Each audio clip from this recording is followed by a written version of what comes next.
Aku Zain.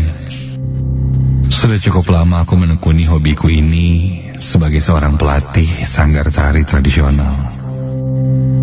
Biasanya aku mengajar anak-anak kecil bahkan sampai dewasa. Ya, ini sebuah warisan yang harus dilestarikan. Dan ini bisa dibilang sanggar turun-temurun dari orang tuaku. Saat itu anak-anak sanggar tariku akan mengikuti sebuah perlombaan tari tradisi yang diadakan di luar kota Bandung. Aku tidak berharap menang sih, tapi ya untuk pengalaman anak-anak saja. Sepertinya akan menarik. Kurang lebih 2 minggu kami intensif latihan hingga waktu keberangkatan pun tiba. Kami bersama rombongan berangkat dari Bandung dengan menggunakan minibus. Kurang lebih saat itu ada 10 orang. Aku, ada 5 penari anak-anak, Rati dan Sukma asisten pelatih, dan ada perwakilan dari orang tua juga yang ikut.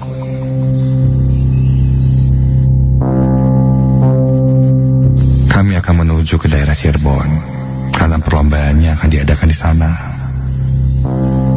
Kami berangkat malam hari dan berencana menginap di sana. Ada sebuah wisma yang aku sewa. Karena perlombaannya diadakan besok pagi, jadi jika mendadak dari Bandung, rasanya kasihan anak-anak akan kecapean di jalan dan nantinya tidak maksimal. Aku lihat anak-anak sepertinya sudah tidak sabar.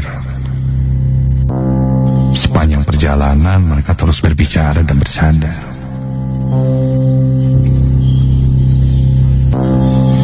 Sampai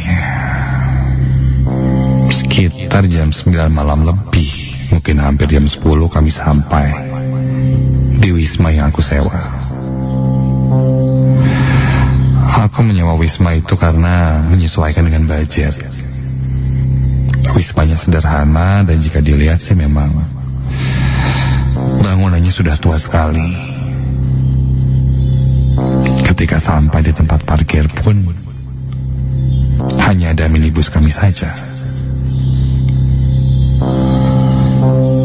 Setelah aku check-in, aku lalu membagi kamar. Rati dan Sukma akan tidur bersama beberapa penari, sedang ibu-ibu perwakilan orang tua yang ikut akan sekamar dengan anaknya, dan aku sendirian. Setelah membagi kamar, kami masuk ke kamar masing-masing.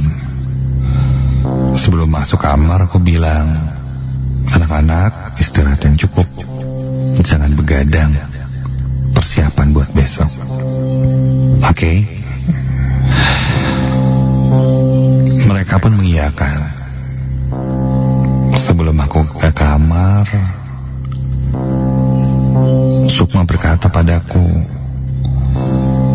dia menitipkan koper yang berisi baju-baju tari dan kebaya untuk disimpan di kamarku saja, karena di kamarnya terlalu sempit. Aku lalu diantar salah satu pegawai wisma yang ada di sana menuju ke kamarku. Kamarku agak mojok bisa dibilang. Jadi harus melewati beberapa lorong. Jalan di lorong wisma ini cukup gelap. Hanya lampu cahaya kuning temaram saja yang terlihat, membuat kesan horor.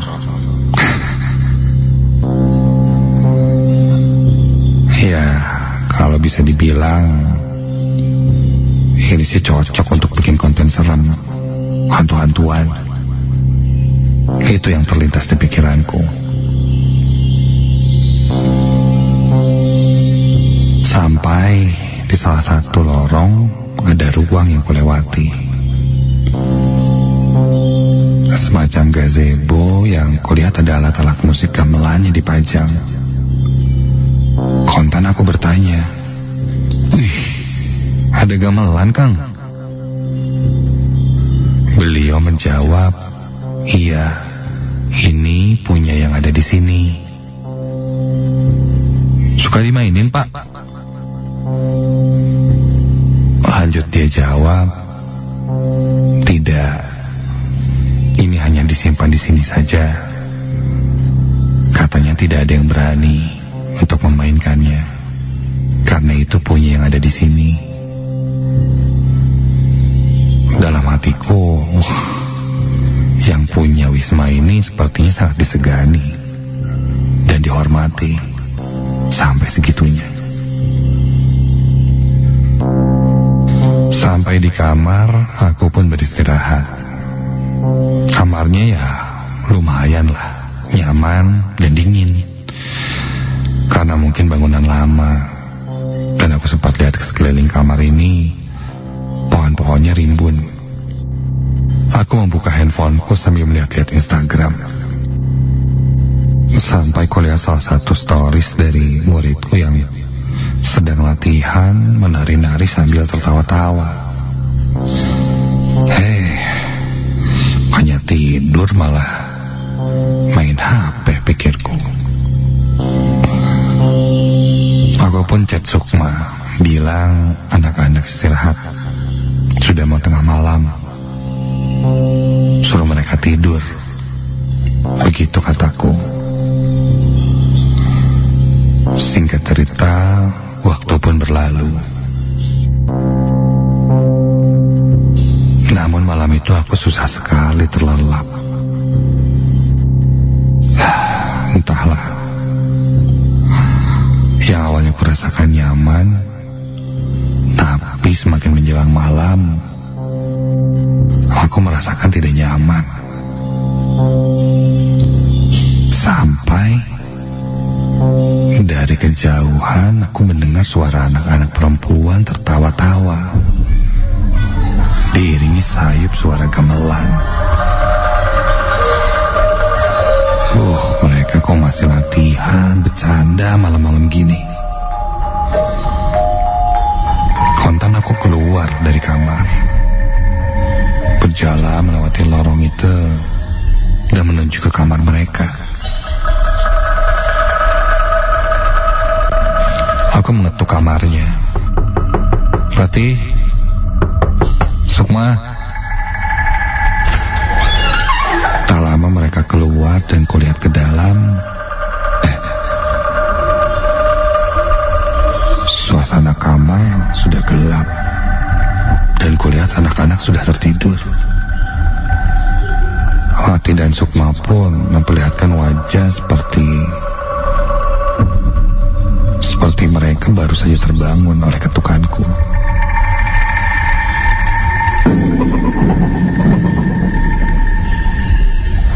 Padahal aku jelas mendengar suara gaduh dari dalam kamar mereka, tapi Ratih dan Sukma melihat ke arahku. Aku hanya bertanya, "Anak-anak tidur dari jam berapa?" Ratih menjawab, "Mungkin 1 jam yang lalu." Mendengar itu aku lalu pamit pergi. Aku berjalan kembali ke kamarku. Sampai ketika melewati lorong menuju kamar, kembali terdengar suara gamelan. Kali ini sangat jelas dan tercium wangi dupa yang menyengat. Suaranya terdengar dari ruangan gamelan yang ada di lorong.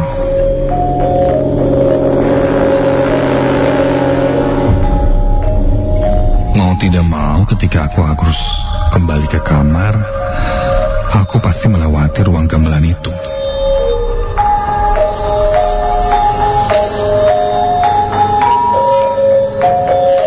Dan ketika ku lewati, astaga, gamelan tersebut bersuara, tapi tidak ada orang yang memainkannya. Gongnya pun terlihat bergetar dan alat lainnya pun ditabuh. Pemukulnya terlihat melayang-layang, terus menabuh alat-alat itu tanpa ada siapa-siapa. Kontan aku langsung berlari melewati ruangan itu secepat mungkin. Buru-buru aku masuk ke dalam kamar dan langsung mengunci pintu. Dan ketika kulihat di dalam kamar, koper pakaian yang berisi baju tari terlihat berantakan. Baju-bajunya berserakan.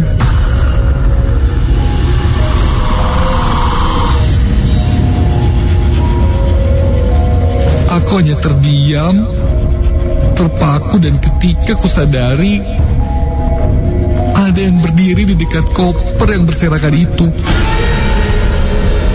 mengambil salah satu sampur berwarna merah. Iya, ada yang mengambil selendang merah, seorang perempuan dengan kebaya lusuh. Wajahnya hancur tak karuan. Namun masih bisa kulihat matanya dengan rambutnya yang terurai berantakan. Dia mengalungkan sampur merahnya itu ke lehernya dan mulai menari. Mulai meliuk-liuk gerakan tarian. Sambil terdengar olehku, dia berkata,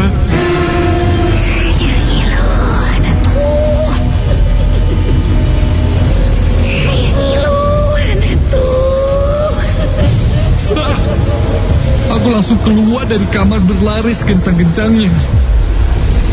Sampai akhirnya aku bertemu pegawai Wisma yang berjaga di depan.